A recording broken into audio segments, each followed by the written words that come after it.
Welcome to the Center with Jesus podcast. I'm your host, Tina Russo Lancy, and I am here today with the fabulous Virginia Norman, Holistic Yoga. She is the editor-in-chief of Christian Yoga Magazine. She owns Holistic Yoga. I can't talk, and I'm doing a podcast.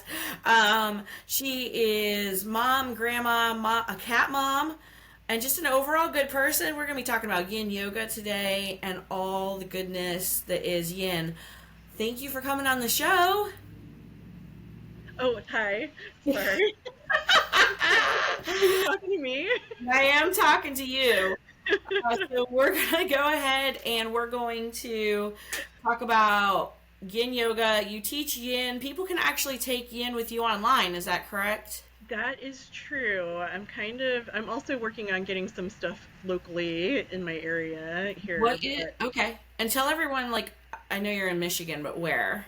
So I'm in Portage, Michigan, which is like the little sister to Kalamazoo. So wait, if I hold my hand up, it's going to be this way. We're here. Yeah.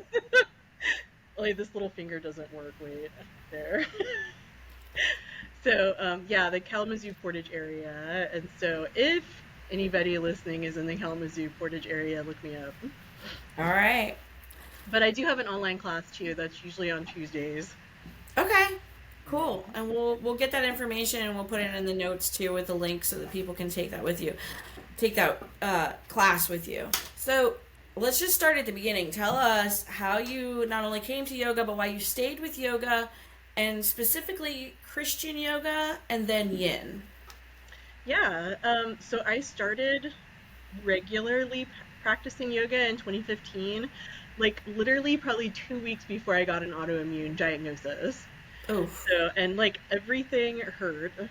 And then I started doing yoga just because I had a gym membership, and I was like, I wanted to be more flexible, right? A lot of people say yoga because they're like, I want to be more flexible, right, and I wanted to be able to make beautiful shapes in my body, like you see on socials and stuff like that, right? And so that was the attraction.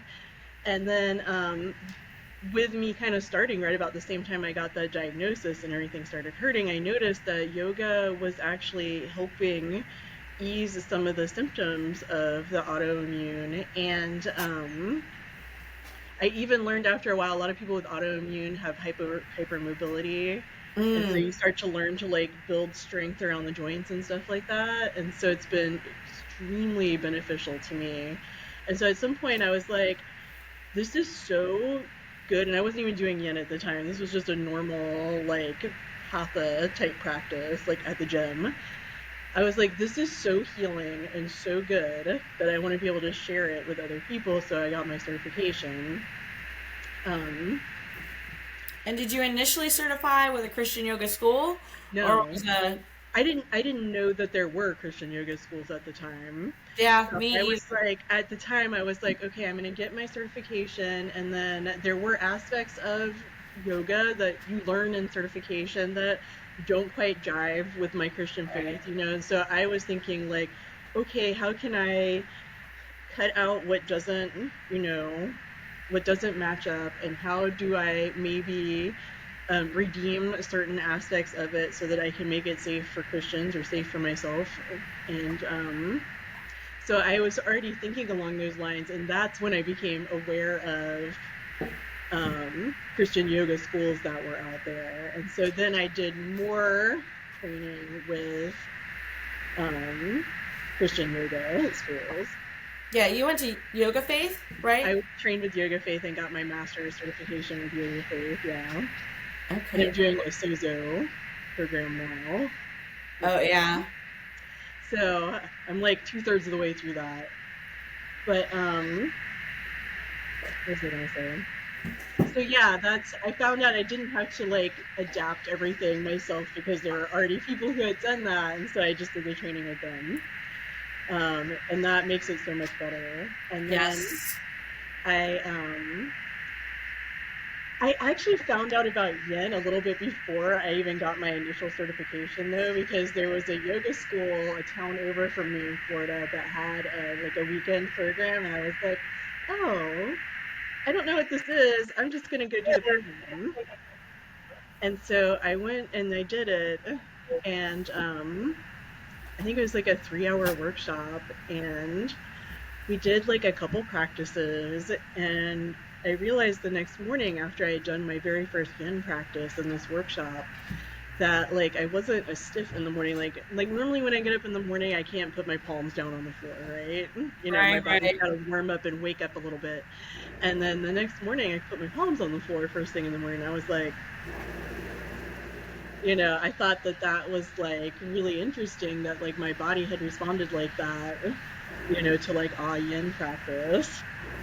So that's what got me into yin specifically, was just that longer yin like has this wonderful like way of getting into tissues that we can't get into normally with our normal yoga practice. Yeah, the first time I did yin, I was like, oh, there's muscle in these places. I feel it now. And I did not know that there was muscle in this place or that I could feel that muscle. Yeah. And like, it's a really, Yeah, it's the way, when we've done the training I've been through talks about how we have our normal asana practice in yoga is very yang. It's very active. We're engaging our muscles and we're building strength around joints, and we're breathing and we're bending our knees and flexing our feet, and yin is like sort of the art of like letting go and letting go of the activity of those yang muscles so that the yin tissues in the body, which really isn't your muscles, it's like the fascia, it's all that connective tissue. um, it allows that kind of stretching to go into those tissues, and it also allows like hydration to go into those tissues and stuff like that. And so it's like I always say that yin is yummy. It's just yummy. yeah. So let's back up for a second. Let's talk about what exactly yin is for those who are listening that may not know, and what it's not. Because I do often feel like yin and restorative get confused. I think so Um, too. Even with teachers that I've, followed and stuff like that, sometimes I see people I really respect even sometimes mix those up if you're not, really aware of the differences. So yin yoga is not about being like totally relaxed or something like that. In yin, you're gonna come to your edge. As in yoga, we say you go to your edge, like the edge of where you're starting to feel something, but it's not like painful, but you're definitely right, feeling stress. right, Um, and so you're gonna come to your edge, and then you're gonna hold a position like that for a minimum of 90 seconds, maybe 10 or 15 minutes, depending on the posture. And so you're not totally relaxed. You're actually working when you're in a position like that. Like there's some discomfort as those tissues are being stressed and then they're being allowed to relax. And right. so in restorative, so yin is not restorative. What you're doing in restorative is you're basically building the floor up to your body and allowing the body to be completely relaxed in whatever posture it is. So more props, you think? Um, Use Props more. are great in yin, props are essential in restorative. Oh, that's a great way. Okay, that's a great way of saying it. Yeah. Okay. Yeah. So, and in restorative, you're completely letting go. There's no stress. You're not stressing the body at all. You're building the floor up to support you in whatever posture you're in. And then you're allowed to completely release efforting at all. There's no strain or stress in the body. It's restorative. And yin, you're at that edge. So there's some stress in the body. Now, in yin, you are letting go of efforting.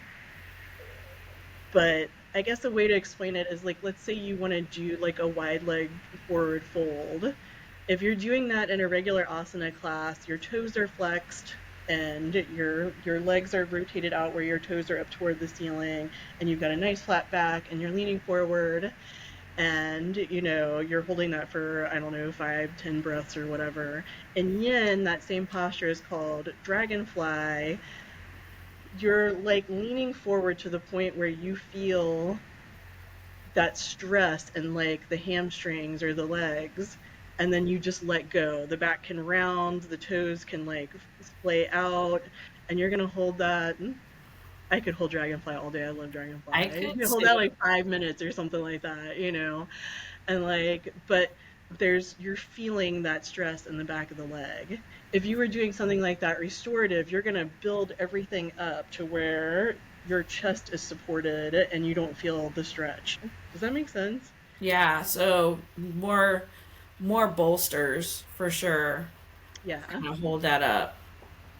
Yeah, I do love Restorative. props in yin. Like props really do come in handy, but you've got to have them for restorative. I love props in general, and I hate that there's this idea out there that if I use props, I'm not as flexible or I'm not as good or strong. And I'm like, Mhm. I have really long legs and my body is shorter because my legs are so long and there's just places I need it. And sometimes it Same. just feels good. Like I will never forget the first time I was in child's pose and a teacher came up behind me. Is that who's that? This is Friday. Hi Friday. This is our first cat on the podcast. And I thought it would be Frodo because he's so Yeah, Frodo's right next to me. You just can't see him. okay. Um, the first time a teacher came up behind me and put a block between my legs and like just gently pressed down on my back, and she had permission to adjust me. I was okay with that, and she kind of helped me sink into child's pose a little bit more. Hmm. She was also the one that taught me take child's pose, take your knees out to the edge of the mat to help you sink in a little bit more. And I was like, we can do that. But the I block, like child's pose is like my favorite thing. it's so amazing. But having that block there let me get deeper into the posture. It wasn't Hmm. holding me there, it let me Go relax a deeper. little I bit. find too, like I like you, my arms are a little shorter and I have Yeah. like long legs. I've got a short torso and a lot of leg. And so in some poses like triangle or something like that, it allows me to get the lengthening in the alignment that I want, Yeah, you triangle's know? another one where I need to use it because my arms are shorter than my legs. Yeah. So, like my arms hanging out there, my short little torso's hanging out there, and you need that block. But so many people are like so anti-block. And when I was teaching, I actually used to, when I knew that there were people that needed them, I would put props out ahead of class. Hmm. Um, because I had a teacher in Springfield, Illinois, um, and she was phenomenal. And we would come into class and our props were there, Hmm. and I was like, oh, Good well, this idea. is a good idea. And then I noticed that people would use them more when they were already there. I don't know. There's a stigma about walking over and It's getting a props. thing, and when I was teaching at the gym in Florida, that wasn't a yoga faith class, that was just a regular class, but I would have them get their props ahead of time, and then as the teacher, I used the props. So I was Yeah, demoing yeah, them. yeah. Yeah. Do you mirror teach? Oh no, my brain can't do that. Oh, I'm really? like, they I, just sit. It's like a free for all. Like they can either do what I'm doing or they can mirror. Like it's I don't care. so I mirror teach. I couldn't do it any other way. Yeah, absolutely not. Interesting. It's a whole other podcast topic, though, about the style of teaching and props and such. Yeah. Okay, so we know the difference between yin and restorative. Talk about the healing properties of yin and what's going on. Because you're holding it 3 to 5 minutes each pose. Hmm. There's a lot of different healing modalities there, I guess. Um, one, just like right at the get-go, you're getting that hydration and that attention to connective tissue. As we age, our connective tissue tends to shorten, to dehydrate, and we have more stiffness and less flexibility. And not all flexibility is related to your muscles. Right. Some of those limitations come from the fascia that's connecting all the muscle, the muscle to muscle and muscle to bone and all that. So yin really targets that fascia rather than the muscles, which is like a big part of our flexibility that we don't think about. So there's that. But even beyond that, um, it can be a really relaxing, like the long holds. I mean, like restorative is relaxing, relaxing. And yin, like I said, there is a certain amount of stress or discomfort that comes with yin. But at the same time, those long holds do tap into like rest and digest. And so I feel like that's a really healing thing too. And then as Christians, so there's body, mind, soul aspects to our health, right? So there are physical benefits to yin. Sorry. There are physical benefits to yin, but then there are like those spiritual and like emotional benefits too that I don't think we always talk about. So on a spiritual level, if you're doing it, like whether you want to call it yoga faith or Christian yoga or whatever, as a teacher, if you bring that aspect into it, because in those long holds, what does your mind want to do when you're holding a pose for 5 minutes? Your One. mind wants to like, wander all over the Yeah. reservation and think about like, can dinosaurs blow out birthday candles and like whatever your mind goes to. Dragons, sorry, Wonder. not dinosaurs. Anyway, Do so, penguins have legs? huh? Do penguins have legs? Exactly. Things like that, right? Okay, The so, weird things. as a teacher, it's our job to like, especially if we're teaching Christian yoga, to be like, hey, if your mind starts to wander, as it does,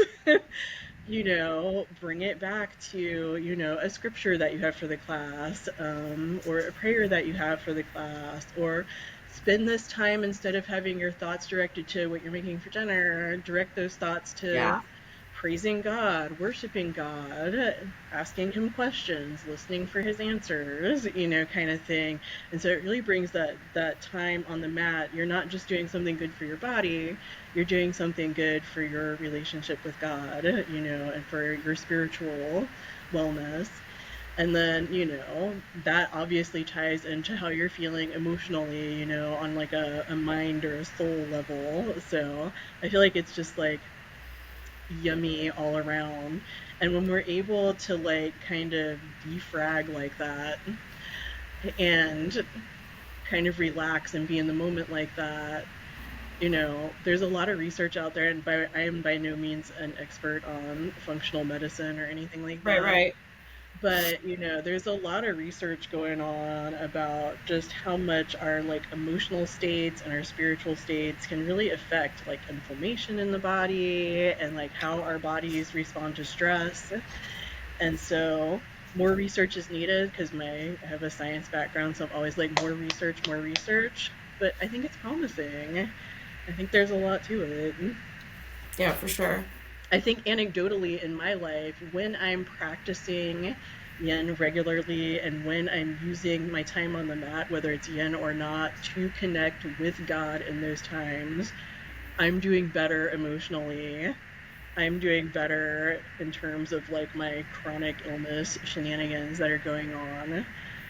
So that's not evidence-based research, but that's my testimony. That's just as good. It might not work like that for everyone. For me, I totally relax into a yin posture and I totally take that time to talk to God. I won't necessarily like work on memorizing a scripture or something like that, but just in general talking. And I do better on the mat than I do like just in general throughout the day because my mind wanders so much. Mm-hmm. And then like an hour later I'll be like, "Oh, I was praying." I think we all do that to some extent. Where like you're praying and then your mind kind of wanders off and you're like, "Oh, wait." Yes. But Yes. I do think that yin kind of helps me with that because you do like you're still paying attention for those 3 to 5 minutes. I personally like when we're in a posture in yin after a minute or so goes by, and you feel like that fascia opening up. I'll be like, now, if you can go a little bit deeper here, Mm-hmm. like if you're in a forward fold and you've been in it for a minute. And you feel the tissue kind of, for me, it's like that, Like the body's relaxing, and there's like almost in my body like this sensation of like a sigh, like, and then yes, as a teacher being like, hey, it's okay to go a little deeper if your I body think is. too that students don't realize when we tell them that, because I'm watching, they don't realize when you cue them how much deeper they're going, how much Yeah. more forward they're coming. And just some cues like, shifting the pelvis and certain cues can help you get there. But just taking that time to let that fascia tissue Hmm. open up. Um, So I tell everybody sit on a blanket. It doesn't matter how good you are at yoga, just sit on a blanket. When you're talking about the pelvis, like it automatically tips right. the pelvis Right. forward. Just And do I it. guess that's like the difference in a really experienced teacher versus a newer teacher. Um, which there's nothing wrong with that. We all had to start You have to somewhere. start somewhere. And you learn these things as you go, but just learning to shift your pelvis in that forward fold can make such a big difference. But yeah, using a blanket and coming up to the edge of that blanket can, if you don't feel like you can shift anymore, that kind of, it goes back to props again, but it kind Hmm. of brings you there. Um, and I love that. I'm so sorry. My Malamute. She's like, it's time to play, mom. Um, oh, and she's leaving the room. So okay, we're good for a minute. Sorry about that. Right when she doesn't bark, she howls like that, and it's I like love that. That was so like, cute. you don't always love that. There's times when you don't. I love her at all times, but that howling and it scares people too. Like delivery personnel and all that. They'll see this big fluffy white dog pop up in the window, but that howl just sounds so scary. And I'm like, for a milk bone, you can get in here. I promise you. Something else that I learned, and I'm just going to share this even though like it's just a general, when we are in yin, one of the things that I really do love is butterfly, but restoratively it's great Hmm. to relax into. And I use a lot of blocks in that, but somebody I was studying and I learned that when we're in butterfly, if we take our hands and put them back behind our hips and pick ourselves up and rotate the hips forward, it helps us get deeper into that posture than if we try and like jam ourselves forward. Hmm. And that's just one of those things that I heard about it. Couldn't really do it that much, but in yin, as the body starts opening up, and the more I practiced yin and sat there, I was like, oh, I can do that. I can lift my body up, rotate my hips, and come deeper into that butterfly. Yeah. Um, and that was something that the combination of, I was taking like continuing ed, learning that, and then practicing it through Yin Yoga was when it really was like, oh, this really works.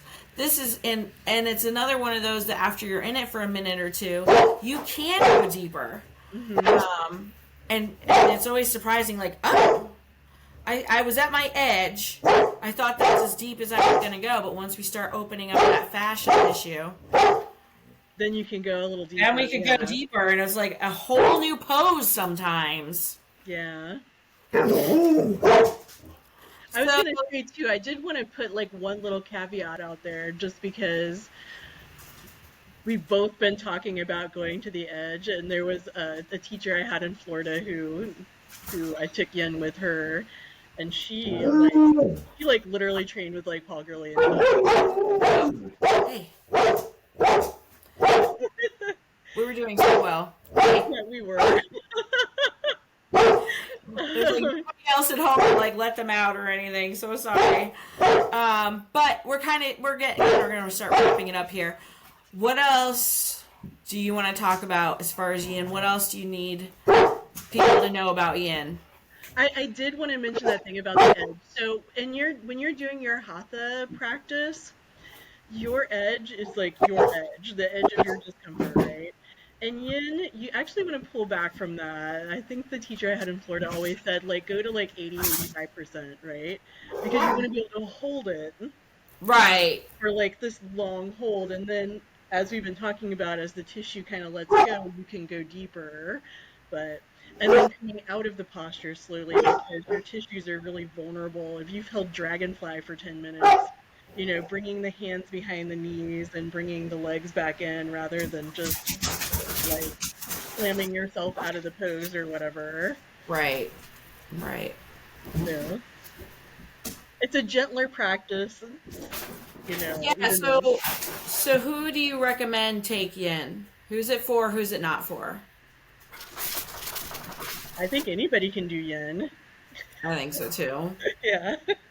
I mean, I think especially, if you're dealing with like, do not bite me. I think especially if you're dealing with like chronic pain or stiffness and stuff like that, I think it's good for everybody. I think our lives are so young in nature, like our culture is so It is. striving and busy and overworked and, you know, productive in a not good way that I think everybody can benefit from yin. Yeah, for sure. I kind of think of it as like, so during 2020 there was nothing to do. There was nothing to do. Everything was closed down. Kind of like last week in Florida, when we actually got 10.5 inches of snow in Florida. Sign of the end times, maybe. Indian times. um, and we actually talked about that earlier. And there's always something that can relate. That's that's in the Bible. That's in the Bible, and it's well, not yet. But snow in Florida was definitely up Weird. there. So yeah, in 2025 we saw snow in January here, and had to just sit through it and wait for it to melt, which was kind of wild. For me, coming from Connecticut and then Illinois, I was like, ugh, can we get out of here? Um, I think that we went from relaxed and more peaceful to we once the world opened back up, we went right back to being so busy, and I'm like, Yeah. man, didn't we learn anything during Yeah. COVID and the lockdowns, like to take it slower, that it's okay, the body needs rest. Even God rested on the seventh day. You Right. know how important Sabbath is, how important, it is to just breathe, and that the world has gone right back to, well, look at me, look at my schedule, look at how much I do, look at, all my accomplishments or how busy I am. And it's like, let's go back and do some yin and take Go our do some time. yin. I I kind feel of like, miss social distancing too. as an introvert, I get that. Yeah. A lot of us are like, you can still stay 6 feet Please away. stay 6 feet away from me. So yeah, so obviously there's some things that if you're dealing with an injury or long-standing, short-term, whatever, there's going to be certain poses that aren't recommended for Yeah. yin. But there's really no like restrictive things around yin. It's very encompassing, I think, Yeah. is the word we Yeah. want. For an individual, you need to know, it's always good. It's always a good disclaimer as a teacher, like, hey, if something hurts, don't do it. Yeah, back off. Like it should never hurt. Should never be pinching, burning, grinding. There should never be feelings like that in any yoga practice. Um, it always comes down to you as an individual, like saying this something doesn't feel right in this posture to me, or if I know I have an injury where I shouldn't be doing certain things, to I always think be mindful of those things. I think that's too. Lately, I notice in yoga, just in the yoga community, I don't know if it's because we're more trauma informed now or not, but there's a lot more hands off yoga. Like, I remember when I first came to yoga in the early 2000s, like, teachers didn't ask for permission before they adjusted you, they just did it. Yeah. And that, the first time when someone adjusted me, I was like, it just scared the snot out of me. And then I was like, oh, but that feels good. Yeah, like um, thanks. right. Ish. But that I could see how that could really backfire and hurt someone.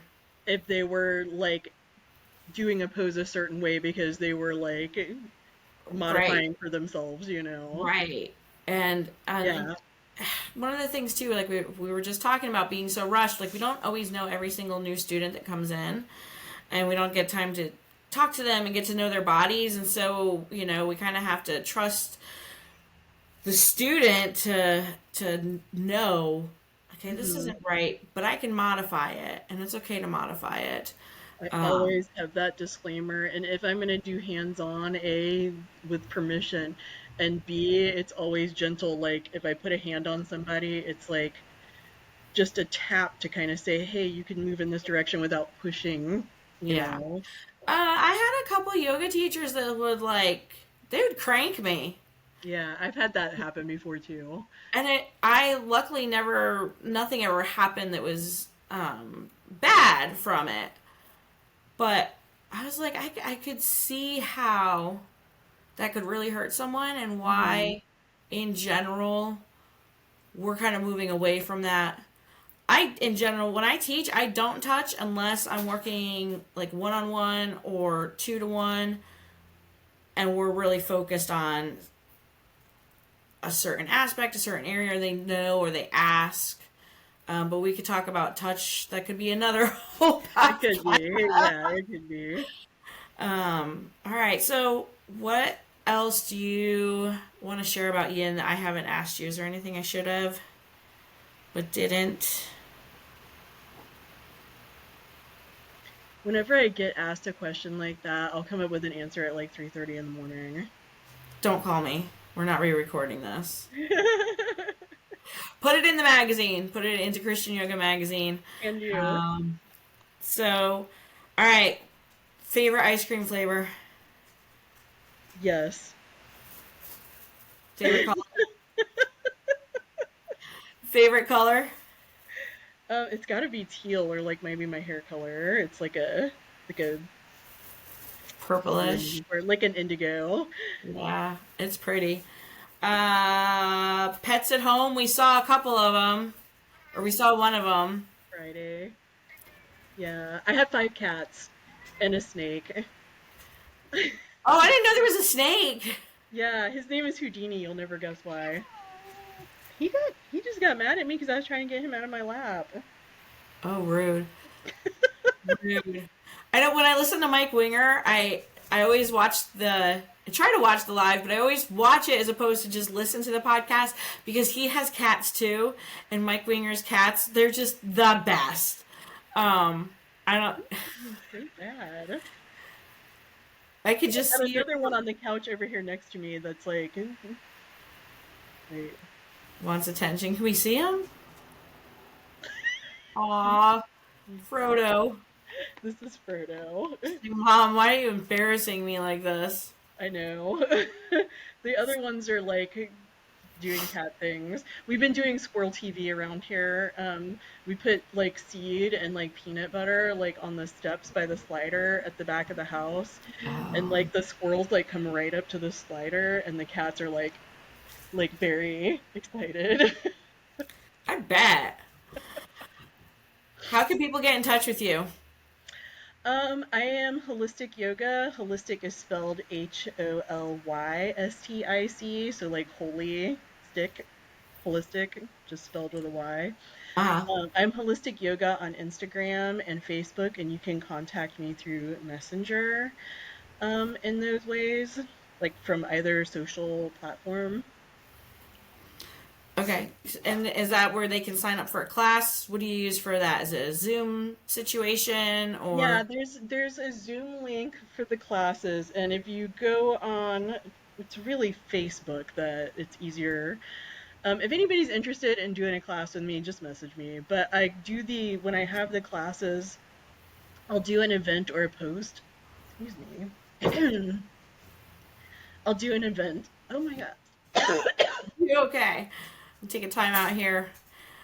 You almost made it to the end too. I like swallowed air. All right, I will do a post or an event on Facebook, Okay. and the link will be in there. Okay, and usually Tuesday is the day that you do yin, right? Tuesdays at 11. That class is yin and yang. Okay. So the class starts with like a yin posture or two, because you do yin when you're cold. So Yeah. you do the yin postures at the beginning of class, and then we do like kind of a gentle flow after that. Perfect. That sounds awesome. All right. Well, thank you everyone for joining us. This has been another episode of the Center with Jesus podcast where we talk about everything health, wellness, and Jesus. Thank you, Virginia Norman from Holistic Yoga, Holistic with a Y, Holistic with a Y. for being our guest today. We appreciate you. And let's talk about like any other of the 50 things we talked about today, little offshoots. We could do a whole other episode on just props or, anything you want to talk about. We'll have you on again. Yeah, all Yeah. kinds of things.